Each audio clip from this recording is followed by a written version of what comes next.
එක එක ජාතියේ ජෑම් කාලා තිබුණට ඔයා ඇපල් ජෑම් කාලා නෑනේ. ඒ නිසා පොඩි බබාලටත් බය නැතුව දෙන්න පුළුවන්. ලොකු බබාලටත් බය නැතුව කන්න පුළුවන්. ඇපල් ජෑම් අපේ ගෙදරදීම හදාගමු. මේක හදාගන්න හරිම ලේසි. ඒ වගේම සෞඛ්‍ය සම්පන්නයි. ඒ නිසා හොඳලම මේ වගේ මේක හදන හැටි දැන් බලන්න යමු. ඇපල් ජෑම් එක ගෙදරදී ලේසියෙන්ම හදාගන්න ඔයාට කැමති ඇපල් ජාතියක් ගන්න පුළුවන්. ඔයා දන්නවනේ මේ පෙනෙන ඇපල් එකට මං ගොඩක් ආස. මං හිතන්නේ මේ ඇපල් එක ගොඩක් රසයි කියලා. ඒ නිසා තමයි මම ගත්තේ. ඇපල් ගෙඩි 5ක් විතර ගත්තා. ඔයාලට දැන් තියෙන ඇට කොටස් ටික අර හයිය කොටස් ටික අයින් කරන්න.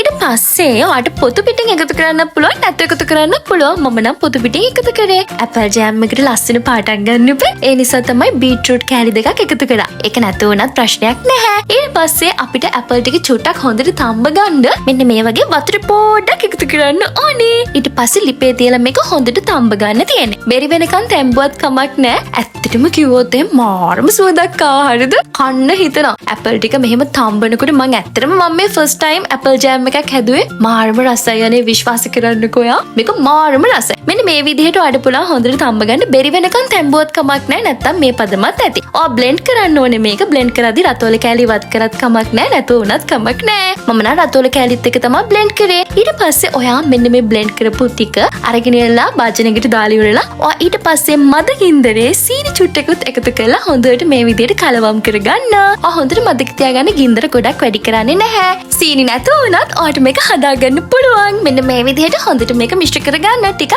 තික් වෙනවා හරිද? ඊට පස්සේ දෙහි චුට්ටකුත් එකතු කරගන්න. චූටි ඇඹලකුත් තවම හරිම රසයි. ඒ නිසා දෙහි චුට්ටකුත් එකතු කරගන්න. දැන් මේක චුට්ට චුට්ට ඔයාට පේනවා මිශ්‍ර කරනකොට ටික ටික මොකද වෙන්නේ? තික් වෙනවා, ඝන වෙනවා කියලා. ඉතින් විනාඩි 5ක් විතර මද රසණෙන් හොඳට හදාගත්තට පස්සේ මෙන්න මේ වගේ තමයි අපිට ජෑම් එක එන්නේ. මං ඔයාලට කිව්වේ මේක හරිම ෂෝක් හරිද? මේ තියෙන්නේ තික් එකට හැදුනට පස්සේ දැන් ඔයාට මේක තියෙන්නේ හොඳට මිශ්‍ර කරලා ඉවරලා ලස්සනට ඔයා ආසම බෝතලයකට දාලා ඉවර වෙලා ෆ්‍රිජ් එකේ දාගන්න.